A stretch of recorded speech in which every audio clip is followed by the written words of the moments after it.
Quero que você abra a Bíblia em duas passagens distintas e eu vou começar por uma ordem inversa, sendo que a lógica seria o primeiro texto que aparece, mas a gente vai fazer numa sequência diferente.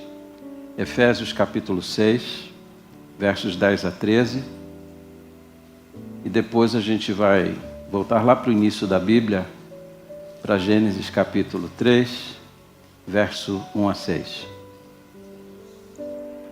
Efésios capítulo 6, versos 10 a 13. Finalmente, fortaleçam-se no Senhor e no seu forte poder.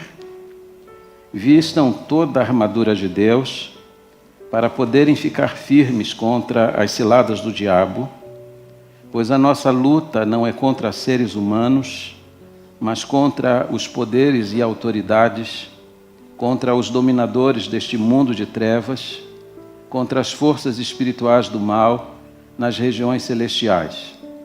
Por isso, vistam toda a armadura de Deus para que possam resistir no dia mau e permanecer inabaláveis depois de terem feito tudo. Agora assim deixa o texto aí marcado e vamos lá para Gênesis, capítulo 3, verso 1 a 6. E se alguém tiver dificuldade para achar Gênesis, você dê um auxílio aí. Aí é maldade, né? Gênesis capítulo 3, verso 1 a 6. Esse texto que a partir da reforma protestante recebeu esse título, a queda. Esse é o termo teológico para definir o que aconteceu lá no Jardim do Éden. Gênesis 3, 1 a 6, a Bíblia diz assim: Ora, a serpente era o mais astuto de todos os animais selvagens que o Senhor Deus tinha feito. E ela perguntou à mulher: Foi isto mesmo que Deus disse? Não comam de nenhum fruto das árvores do jardim?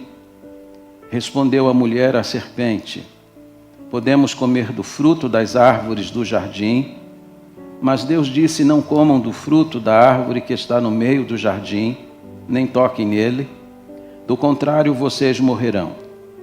Disse a serpente à mulher: Certamente não morrerão.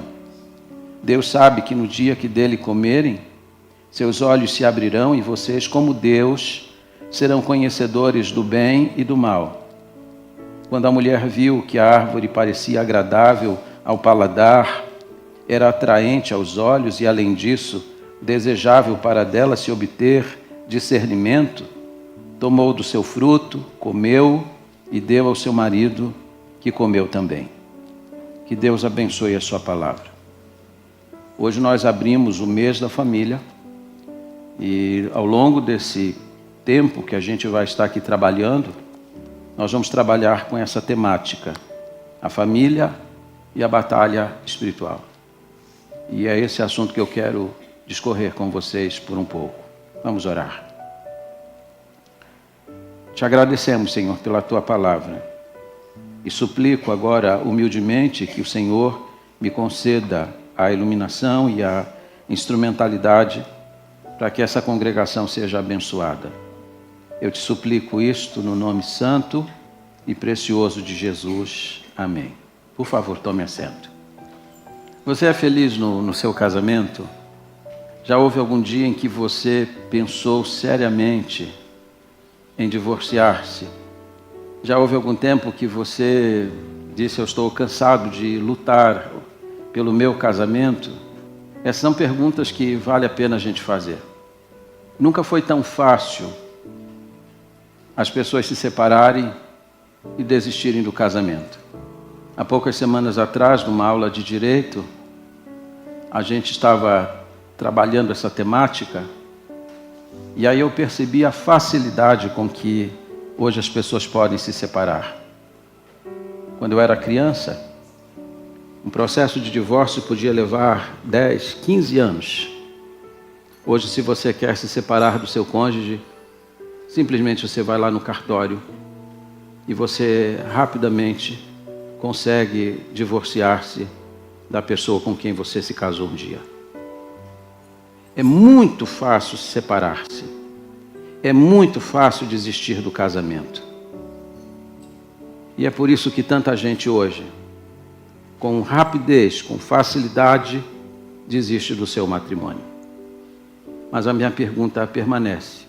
Você já pensou sobre isso? Já pensou seriamente em desistir do seu cônjuge? Você já pensou assim, eu não sou feliz no meu casamento e eu acho que eu vou acabar com esse casamento? Quanta gente já pensou sobre isso? E é possível que aqui neste auditório, cada um consiga se identificar com esta pergunta. O texto que nós estamos trabalhando hoje, ele trata de um assunto muito importante. A batalha espiritual.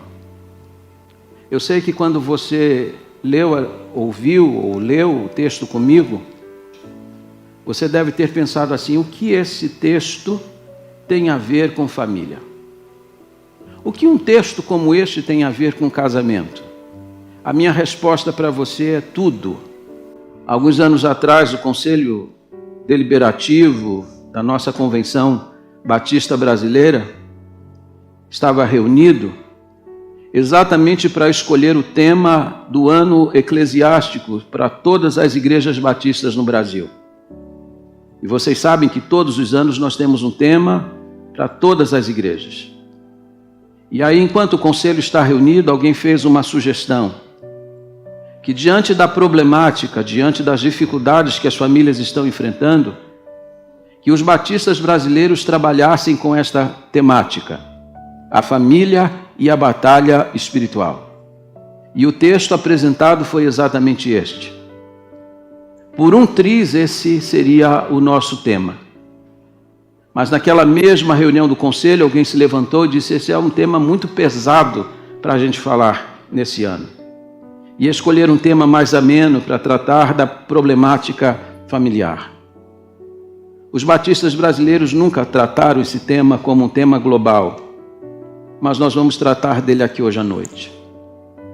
Eu sou pastor há quase 36 anos e eu posso garantir a vocês que em mais de 90% dos casos em que a gente é chamado para ajudar algum casal com dificuldade conjugal, algum casal que está em vias de separar-se, em mais de 90% dos casos, quem está envolvido nele é uma pessoa chamada Satanás. O reverendo Merlin Carothers, autor de um best-seller muito conhecido, Louvor que Liberta, talvez você já tenha lido esse livro, embora você saiba que quem liberta não é o louvor, é o Deus que é louvado, mas ele conta uma história interessante de um casal que ele havia tido a oportunidade de celebrar o casamento, e passado algum tempo, aquele mesmo casal voltou dizendo assim, pastor, o Senhor abençoou o nosso casamento e nós viemos aqui hoje para que o Senhor abençoe a nossa separação. Motivos apresentados, ele disse, antes que eu possa dar alguma bênção a vocês, eu preciso que vocês orem comigo. E ele então convidou aquele casal para orar. E ele começou a pedir a Deus que Deus repreendesse naquela hora todas as artimanhas de Satanás. E enquanto ele está orando e ele não está vendo, Deus está trabalhando naquele lugar. Quando ele acabou de orar, o rosto daquele casal estava banhado de lágrimas. Eles estavam abraçados e estavam desistindo do divórcio. Posso garantir a você, com essa larga experiência de vida e ministerial, que só existe uma pessoa interessada em sua separação e na ruína do seu lar. Essa pessoa se chama Satanás. Você olha para Efésios capítulo 6, versos 10 a 13, e pensa que texto estranho para pensar de família. Mas não há estranho nada aqui. Você sabe que essa divisão que a gente tem na Bíblia, de capítulos, de versículos, essa é uma questão que vai acontecer a partir do século 13. Paulo está escrevendo uma carta para a igreja de Éfeso. Quais são os assuntos que ele está tratando aqui? Ele vinha tratando do relacionamento do marido e da mulher. Em seguida ele vai tratar do relacionamento dos pais com os filhos, dos filhos com os pais. Ele dá uma pincelada no relacionamento dos servos com os seus senhores. E aí então, ele diz assim, quanto ao mais. Esse quanto ao mais está ligando tudo que ele vinha falando antes. Portanto, quando Paulo entra na questão espiritual e na batalha espiritual, ele não mudou de assunto, ele continua no mesmo assunto. Paulo está lembrando para nós de que existe uma luta espiritual, de que existe um adversário para a família. E ele está dizendo que nós precisamos estar devidamente preparados para travar essa luta espiritual. Se alguém aqui neste auditório, se alguém aqui remotamente assistindo o culto, está em casa pensando em como separar-se, em como desistir do seu cônjuge, e talvez nem entenda as razões, porque parece que debaixo daquele amor que existia antes, agora sobre ele existe tanta coisa estranha que embotou aquele amor que existia. Nada me impressiona mais, irmãos, do que o fato de um dia eu ter visto pessoas chegando aqui, transpirando amor e afeição, olhando nos olhos do outro, dizendo eu te amo, eu te amo, eu te amo. E aí, passado alguns meses, essas mesmas pessoas estão se odiando e desejando manter distância uma da outra e querendo romper e destruir o casamento. A pergunta é, quem que está por trás de tudo isso? Quem que está interessado em tudo isso? Deus certamente não é. Quando você lê o livro de Jó, e você sabe que Jó foi atacado de todos os flancos, em todas as posições, pelo inimigo, o que é curioso quando você lê o livro, é que nem Jó, nem os amigos de Jó, conseguiam perceber quem é que estava por trás de todo aquele ataque. Jó imaginava que estava sofrendo porque Deus estava sendo pesado demais para com ele, e ele lembrou para Deus a sua inocência. Ele disse para Deus, eu tenho lavado as minhas mãos na pureza. Ele não compreende porque está sofrendo, mas ele imagina que Deus está pesando a mão sobre ele. Os amigos de Jó olham para ele e dizem, ele está sofrendo porque ele deve ser um homem pecador, porque ele deve ser uma pessoa adúltera. E então Deus está pesando a mão sobre ele. É curioso que o livro de Jó termina e ninguém conclui que quem estava por trás de todo o ataque era uma pessoa chamada Satanás. E Paulo chama a sua atenção, dizendo para você que seu grande adversário não é uma pessoa humana. Você pode estar dentro do seu lar com vários conflitos e de repente você está achando que seu grande adversário é o seu cônjuge. E Paulo está dizendo que seu grande adversário se chama Satanás. E é contra ele que nós temos que travar essa batalha e obtermos a grande vitória. Hoje à noite, nós vamos trabalhar com duas passagens. De uma forma diferente daquilo que faço, nessa introdução eu quero trabalhar com Efésios 6, de 10 a 13, também na conclusão. Mas, para enfechar o corpo desse sermão, eu quero trabalhar com Gênesis capítulo 3. E aqui, duas verdades apenas para a gente pensar hoje à noite. A primeira delas, a família é uma ideia de Deus. Você pode repetir isso comigo? A família é uma ideia de Deus. A família nasceu no coração de Deus. Foi Deus que idealizou a família. Se você voltar os seus olhos comigo para o 6º dia da criação, você vai ver a obra sublime, extraordinária que Deus realizou. Depois de Deus ter criado o mundo perfeito, depois de Deus haver criado o homem em sua imagem e semelhança, depois de Deus tê-lo colocado num lugar perfeito, com todas as melhores coisas que podia existir, a Bíblia diz que Deus certificou a sua obra dizendo que tudo era muito bom, mas agora Deus vai criar a companheira para Adão. Diz a Bíblia que Deus olhou o coração dele e foi Deus que viu que não era bom que o homem estivesse só. O projeto e a ideia do casamento surgiu no coração de Deus. Viu Deus que não era bom que ele estivesse só. E Deus disse: far-lhe-ei uma ajudadora para que esteja do lado dele. E aqui se desfaz o mito de que Deus tem alguma coisa contra as mulheres. Que Deus colocou as mulheres numa posição inferior. A palavra auxiliador aqui é a palavra no grego ezer. Ezer significa auxílio. E é curioso que ezer é a mesma palavra que está no Salmo 121. Elevo os meus olhos para os montes, de onde me virá o socorro. O socorro ali é ezer. A mulher é para o marido um socorro, um auxílio. Ela é uma fortaleza. Deus pode ter criado a mulher em um momento diferente, com aspectos diferentes, mas Deus criou a mulher com uma missão extraordinária para a vida do seu companheiro. Ela é o seu socorro, ela é a sua fortaleza. Mas veja o que diz a Bíblia. A Bíblia diz que Deus mandou que Adão desse nome a todos os animais. E eu fico pensando aqui na capacidade, na inteligência que Deus havia dado ao homem. Eu sempre brinco aqui com vocês que os pais, quando vão dar nome aos seus filhos, ficam meses pensando em um nome. Como é que vai se chamar?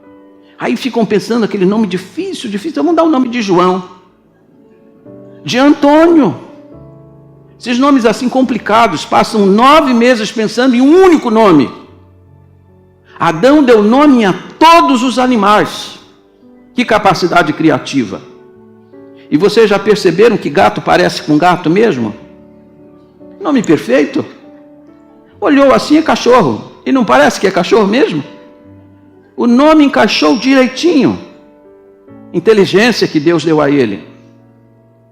Mas Deus fez assim, porque tudo que Deus faz de forma proposital. Deus fez assim para que quando Adão começasse a dar nome para os animais, ele pudesse observar que para cada animal havia um que pudesse lhe corresponder. Que todo animal tinha o seu par, mas Adão não tinha alguém que pudesse corresponder a ele. A Bíblia diz que, embora Deus tenha criado também a mulher no 6º dia, Deus a criou em um momento diferente. Exatamente para que ele tivesse um tempo, um lapso de tempo, para ele ver como que fazia falta alguém na sua vida. James Montgomery Boyce disse que Deus criou a mulher em um outro momento, exatamente para que o homem considerasse a importância da mulher e a necessidade dela. E então diz a Bíblia que Deus fez o homem adormecer. Um sono profundo. Deus fez com que o sistema sensorial de Adão fosse fechado, anulado, para que ele não sentisse dor. E então tirou uma das suas costelas, e a partir dela Deus criou a mulher. Por que o osso da costela? Você já parou para pensar sobre isso? Agostinho, um dos pais da igreja, disse que Deus tirou a mulher da costela porque Deus queria que ela estivesse ao seu lado. Não tirou do pé para que ela não fosse pisada, não tirou da cabeça para que ela não dominasse, mas tirou do lado para que ela fosse o centro da sua afeição. Essa é uma forma poética de ver o motivo pelo qual Deus extraiu esse osso. Mas se você olhar, e Adalto Lourenço foi um dos grandes cientistas, batista, inclusive, disse que Gênesis 3 é um dos textos mais ricos em ciência, em informação científica. Por que exatamente o osso da costela? Porque Deus ia fazer um outro ser a partir do próprio homem. Você sabe que é exatamente no osso da costela que está contido a célula-tronco, e Deus vai extrair da medula óssea do homem e da sua costela, porque somente na costela existe a célula-tronco que é capaz de fazer um outro ser semelhante. A medula óssea que está ali, ela é específica dentro da ciência para que seja feita uma clonagem. Nada na Bíblia é por acaso. Deus vai fazer um outro ser Mas note que Deus não apenas extrai a célula-tronco para dela fazer um outro ser, mas Deus modifica. Porque o ser que vai ser clonado não é um outro homem, é uma mulher. E é por isso que quando Adão desperta daquele sono e contempla o ser que Deus havia criado, qual foi a declaração que ele fez?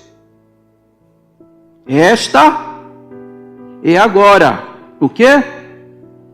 Osso dos meus ossos e carne da minha carne.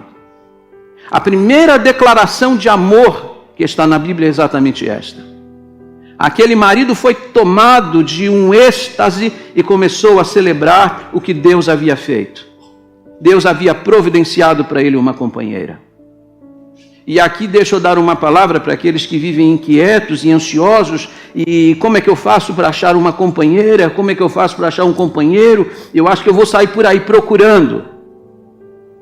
Você não precisa procurar. Quem é que providencia? Deus. Adão saiu procurando? Não. Muito pelo contrário, quando ele despertou, Deus já tinha providenciado. Tem muito casamento acontecendo errado exatamente porque as pessoas tomam a iniciativa de procurar quando na verdade deveriam esperar e depender de Deus para que Ele trouxesse. E Deus sempre traz. Ali começa o casamento. Ali começa o grande projeto de Deus para a felicidade do homem. E aqui 5 verdades que eu queria pensar com vocês rapidamente sobre a existência desse lar. A primeira, Deus, o quê? Uniu esse casal. Eles foram unidos por quem? Eles foram unidos por Deus. Foi Deus que celebrou aquele casamento. Foi Deus que uniu aquele casal. Foi Deus que deu uma junção para aquelas vidas. O casamento não nasceu na terra, o casamento nasceu no céu. Nasceu no coração de Deus, é uma invenção de Deus e não do homem. A segunda coisa, eles viviam o quê? Harmonicamente. Como é que a Bíblia descreve o lar de Adão e Eva? Como um paraíso. Já houve um lar na terra que podia ser chamado de um paraíso. Isso significa que Deus projetou o casamento para ser um lugar maravilhoso para se viver. Deus não criou o lar para ser um deserto, Deus não criou o lar para ser um lugar de infelicidade, Deus criou o lar para ser um lugar feliz. Esse é o grande projeto de Deus. Aquele casal vivia harmonicamente, não havia conflitos entre eles. Terceiro, eles estavam o quê? Satisfeitos. Eles tinham televisão, geladeira, tinham ações na bolsa de valores, eles tinham um carro do ano, eles não tinham nenhuma dessas coisas, mas eles estavam satisfeitos. O grande problema para a nossa casa não é a falta de alguma coisa a mais que a gente precisa acrescentar ali. Não é mais um aparelho, não é mais um bem material. A grande necessidade do nosso lar é a presença do nosso Deus, porque quando Deus está em casa, nós estamos sempre satisfeitos, mesmo que ainda não tenhamos todas as coisas.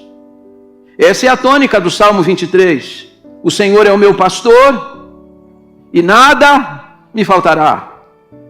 Ele não está dizendo que ele tem tudo, mas ele está dizendo que porque ele tem Deus como seu pastor, ele não sente a falta de nenhuma outra coisa. Eles estavam satisfeitos. Em quarto, eles estavam nus. Tinham vergonha? Nenhuma. Isso significa que não há problema no nosso corpo. O nosso corpo é belo, ele foi projetado por Deus. Foi Deus que modelou o nosso corpo. O problema está na maldade que o pecado trouxe a partir da queda.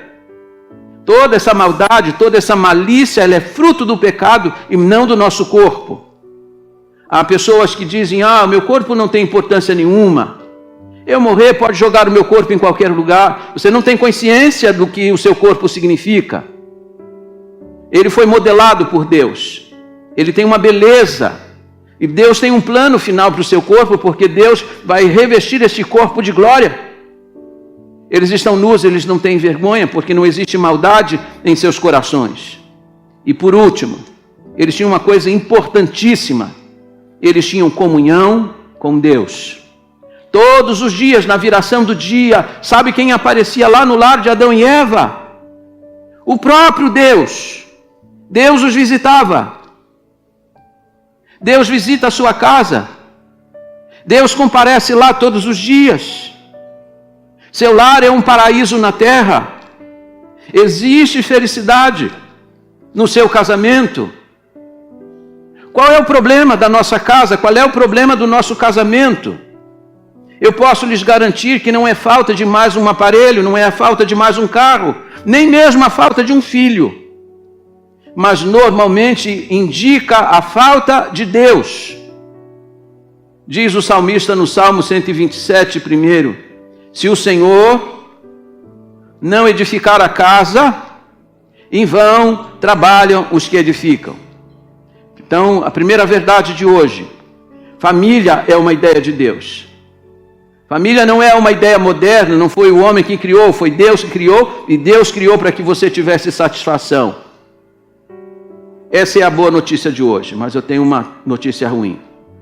A segunda notícia: a família é o alvo do ataque do mal. Se você quiser saber o quanto determinada coisa é importante para Deus, veja o quanto ela é importante para o diabo. E se há uma coisa que o diabo quer destruir, é exatamente aquilo que tem grande importância para Deus. E a família tem importância porque a família foi instituída por ele. Alguns anos atrás, na Bahia, um prédio histórico começou a ser restaurado. E enquanto a restauração caminhava, descobriram que debaixo do reboco daquele prédio estava uma verdadeira obra de arte. Como os colonizadores, no momento que foram expulsos, não puderam levar a obra de arte, eles também decidiram que as pessoas que viviam naquele lugar não iam desfrutar daquela obra de arte, então preferiram cobri-la com argamassa. A restauração trouxe de volta a beleza daquela obra de arte que estava debaixo do reboco. Pois é exatamente isso que Satanás tem feito. A família é um projeto muito bonito de Deus. Deus idealizou na eternidade a família, um casal, para viverem felizes. Mas Satanás não se alegra com o projeto de Deus. Não se alegra com a obra de Deus, e ele então tenta conspurcar toda a glória e beleza que existe nela. E é por isso que tem tanta gente pensando mal do casamento, fazendo propaganda diferente daquilo que a Bíblia ensina sobre o casamento. Casamento é uma coisa muito bonita. Mas Satanás não está interessado na felicidade do lar. Gênesis até o capítulo 2 é uma história bonita. Mas quando você adentra o capítulo 3, você se depara com uma cena muito triste. Alguém disse que o capítulo 3 do Gênesis é o capítulo mais triste de toda a Bíblia. É verdade que Gênesis 3 é essencial e fundamental para a gente compreender a mensagem da Bíblia.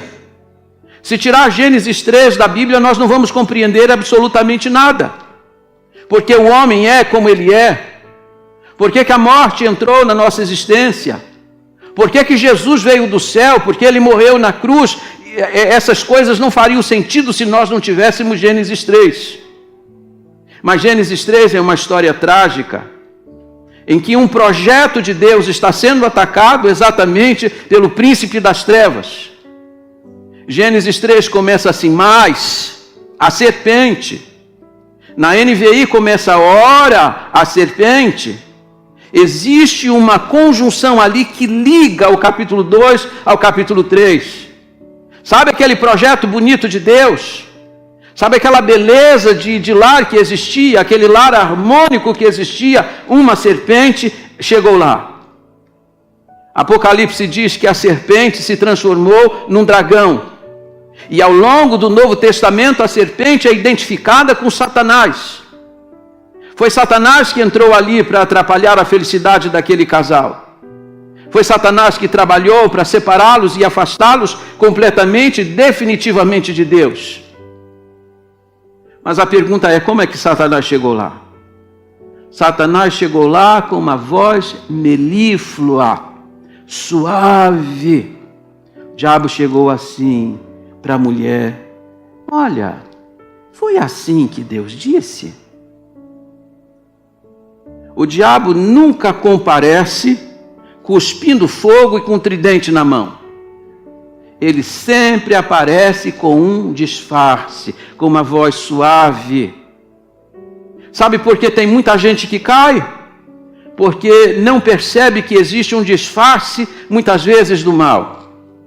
Eu contei aqui algum tempo atrás sobre a experiência de um famoso pastor batista, já falecido, que foi pastor da maior igreja batista da América Latina, lá no Rio de Janeiro.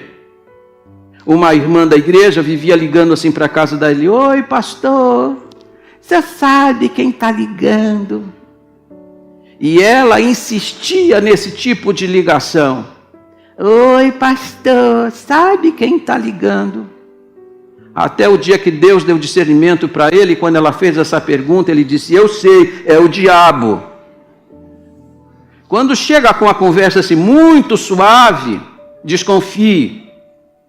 A grande tragédia da humanidade começou com uma conversa. Agostinho disse certa vez: nunca inicie uma conversa com o diabo. Ele tem mais de 5.000 anos de experiência.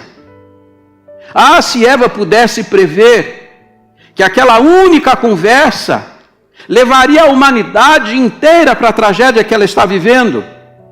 Ver os hospitais, ver os cemitérios, ver toda a tragédia que se abateu sobre este mundo, tudo começou com uma conversa. Nunca abra sua agenda para conversar com Satanás, porque ele vai enganá-lo.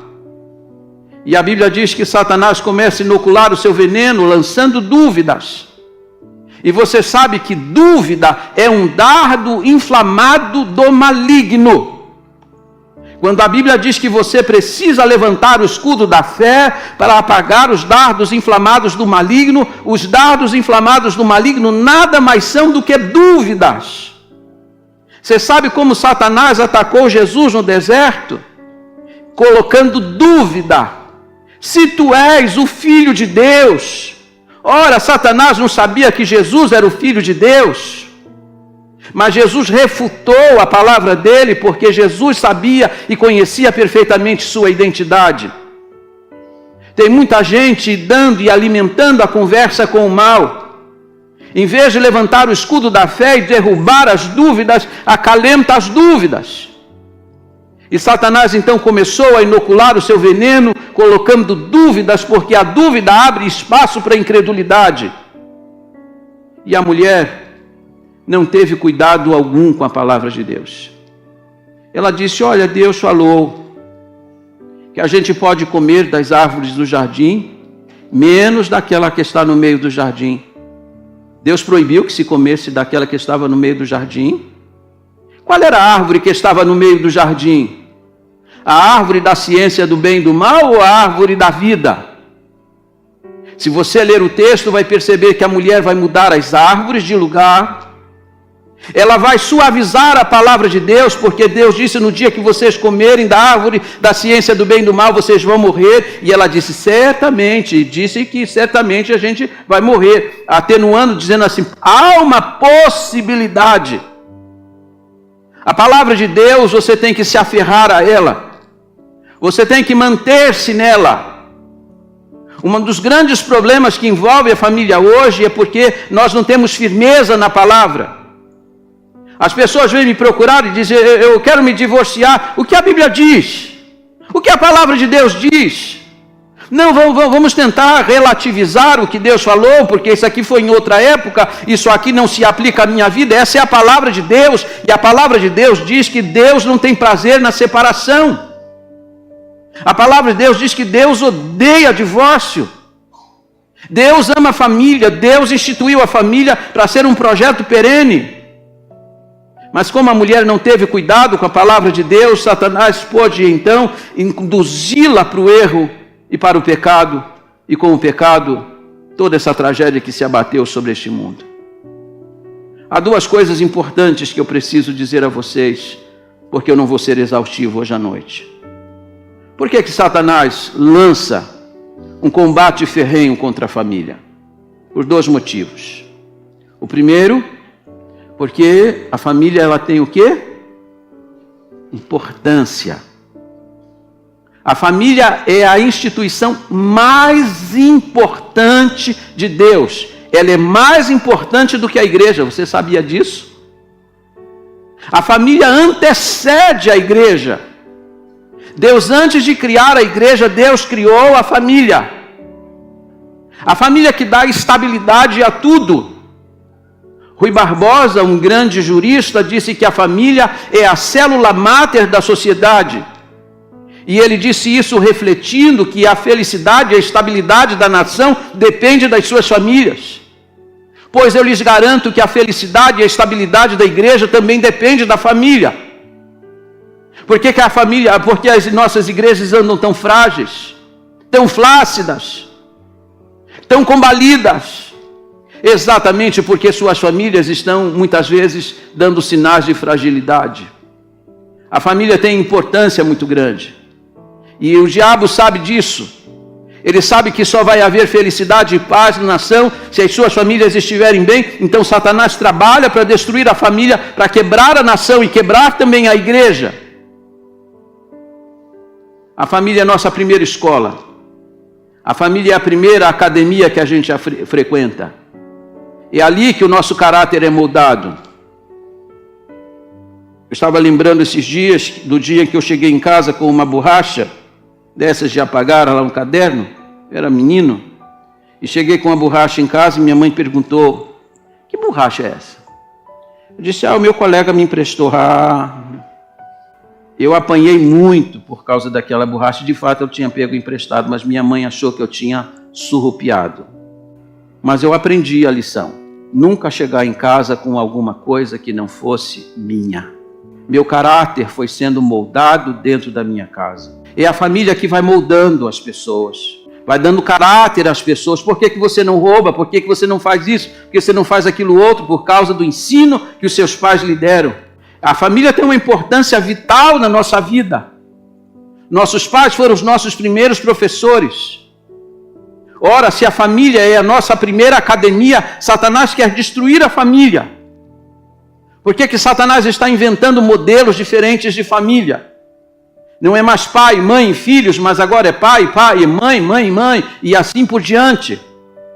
Porque não interessa a Satanás famílias boas e estáveis. A segunda coisa importante que Satanás está querendo destruir a família é porque exatamente a família, a partir dela Deus cumpre seus propósitos. Deus começou a nação de Israel a partir de uma família. Deus chamou Abraão e começou uma nação. Deus vai libertar Israel no Egito exatamente a partir de uma família, a família de Anrão e Joquebede, porque vão dar origem a Moisés.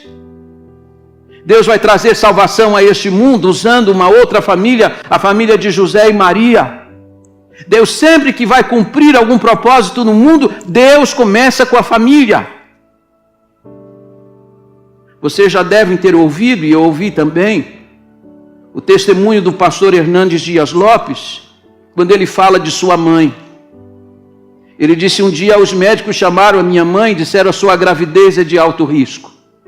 Chamou o marido de ir junto com a esposa e disse, a sua esposa não pode dar à luz a esse menino. Se ela der à luz a esse menino, fatalmente os dois vão morrer. Então a recomendação médica é que esse menino precisa ser abortado. Só que a mãe dele era uma mulher crente. E aquela mulher disse no consultório, doutor, eu não vou desistir do meu filho. Eu vou manter a minha gravidez até o final. E ela fez um voto a Deus. Deus, se tu poupares a minha vida e poupares a vida do meu filho, eu quero dedicar a vida dele para que ele seja um pastor e um pregador da tua palavra de Deus. Pois ela sobreviveu. E ele também não foi abortado. E hoje, sem dúvida alguma, é o maior pregador do evangelho no Brasil. Deus cumpre seus propósitos a partir da família.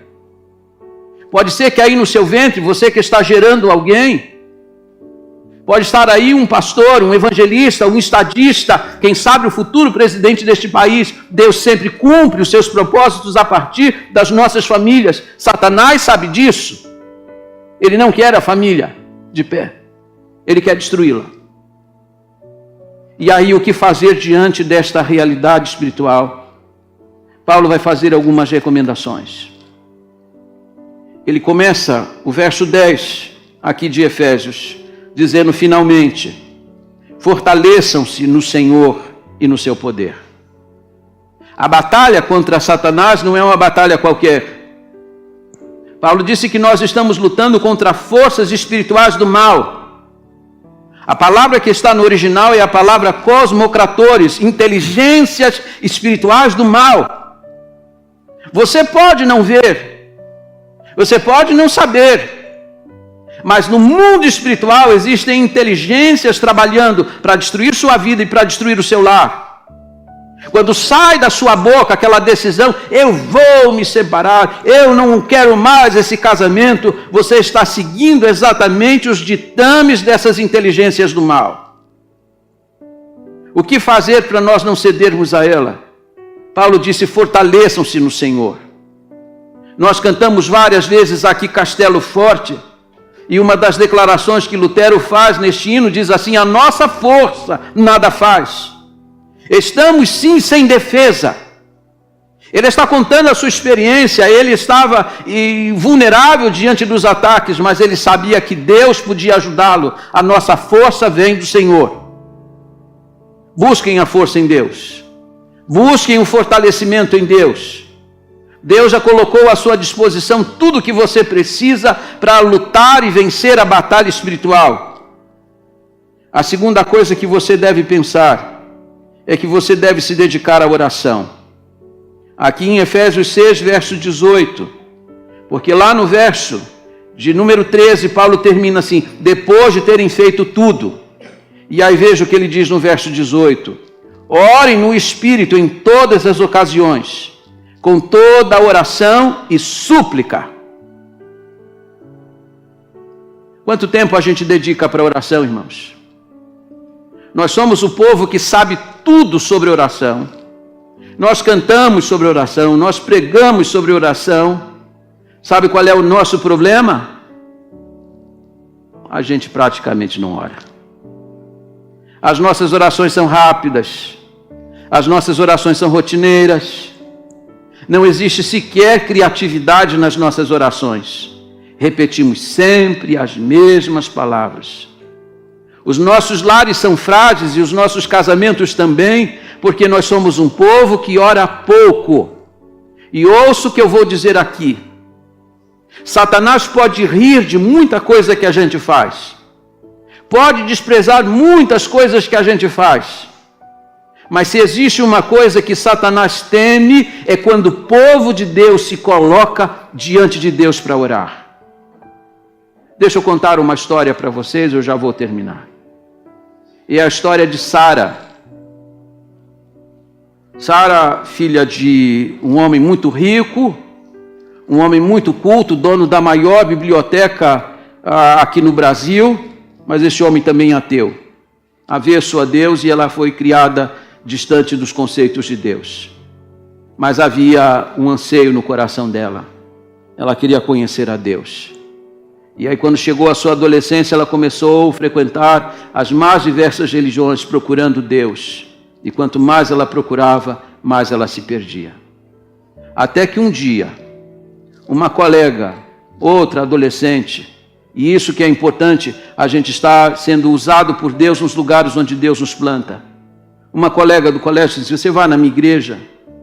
Nós estamos fazendo 3 noites de pregação lá na igreja, Sara, vai lá visitar a nossa igreja. E ela foi. Primeira noite foi uma tragédia, foi um culto muito chato. E ela ficou pensando assim, meu Deus, se ser crente é assim, eu estou fora. Mas vou voltar amanhã, quem sabe amanhã não seja melhor. A segunda noite foi pior ainda do que a primeira. Mas ela disse, eu vou voltar aqui no domingo de novo, porque pelo menos assim a minha amiga larga do meu pé. Ela voltou no domingo. E enquanto a igreja cantava, Deus trabalhou o coração de Sara e ela entregou o seu coração para Jesus Cristo. Ela chega em casa, diz que é crente, a mãe passa a persegui-la, expulsa Sara de casa, porque ela disse que lá não tinha lugar para crente. Sara sai de casa, mas mantém a sua fé em Jesus Cristo e começa a fazer a Deus uma oração. Deus, eu quero um homem crente para me casar. Eu quero um servo teu para constituir um lar.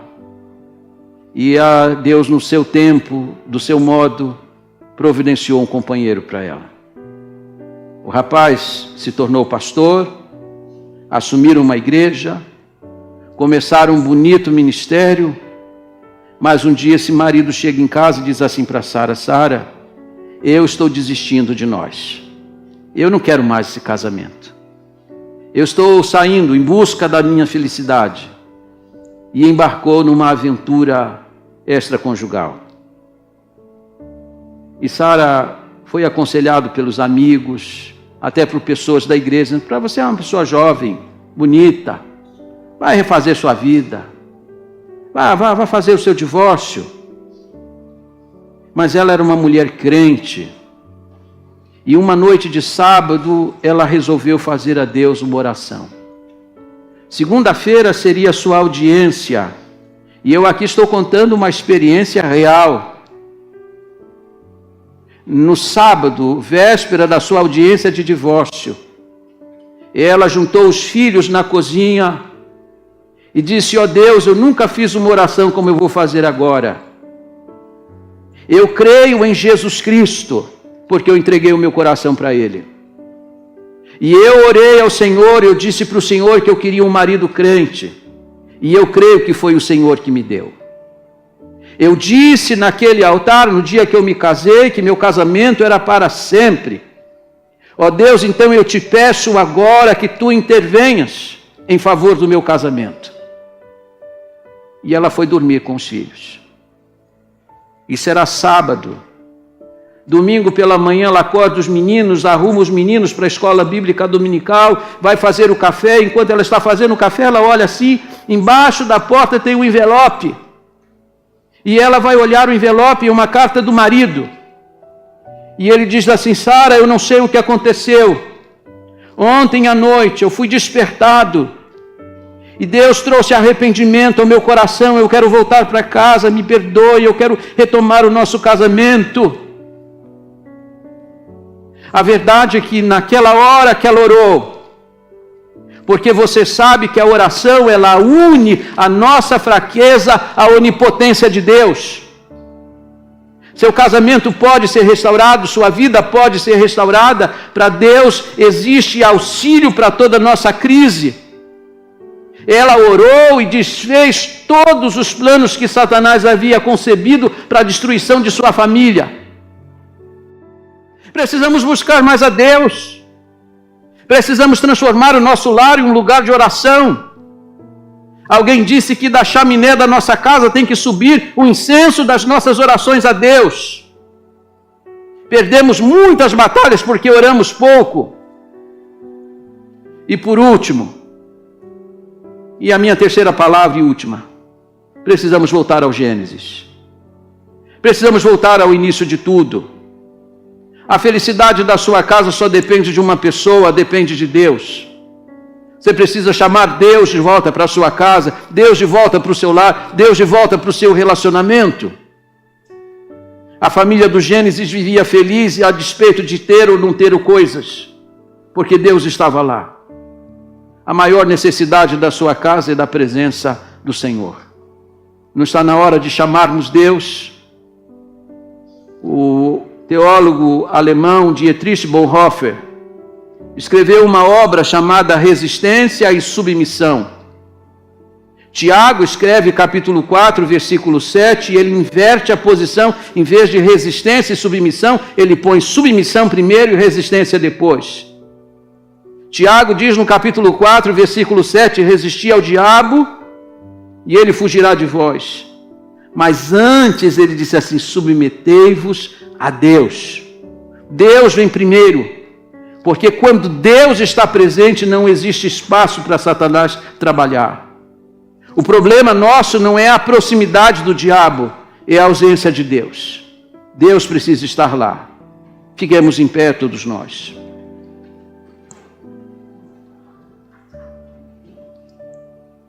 Eu quero pedir para você agora, diante de Deus, comigo, orarmos em favor do nosso lar. Eu não preciso ser profeta para dizer que nós temos aqui neste auditório casais com dificuldades, famílias com dificuldade, gente que está pensando e pensando e pensando sobre a possibilidade de desistir do seu casamento. E eu posso garantir a vocês uma coisa: família desfeita só é feliz em novela. Na vida real, a separação ela é trágica. A infelicidade que isso produz é tamanha, sobretudo na vida dos filhos. Nunca mais se recompõe. Nós precisamos pedir a Deus pelo nosso lar. Pedir a Deus que nos livre desta mazela chamada divórcio. Mas não apenas para que o lar se mantenha, mas ele se mantenha feliz. E para o lar se manter feliz, precisamos de Deus dentro dele. Vamos orar juntos agora. Ó Pai Celestial, nós buscamos a Tua face nesta hora, porque reconhecemos que somente o Senhor pode nos ajudar a vencer as nossas batalhas espirituais. Sabemos que existe um adversário que planeja, que concebe planos, que tem ideias bem claras para destruir a nossa vida e o nosso lar. Nós o repreendemos nesta hora no nome e no sangue de Jesus Cristo. Te louvamos, ó Deus, porque fortalecidos na força do Teu poder, nós temos condições de resistir o mal e abatê-lo. Dá-nos a vitória, Senhor.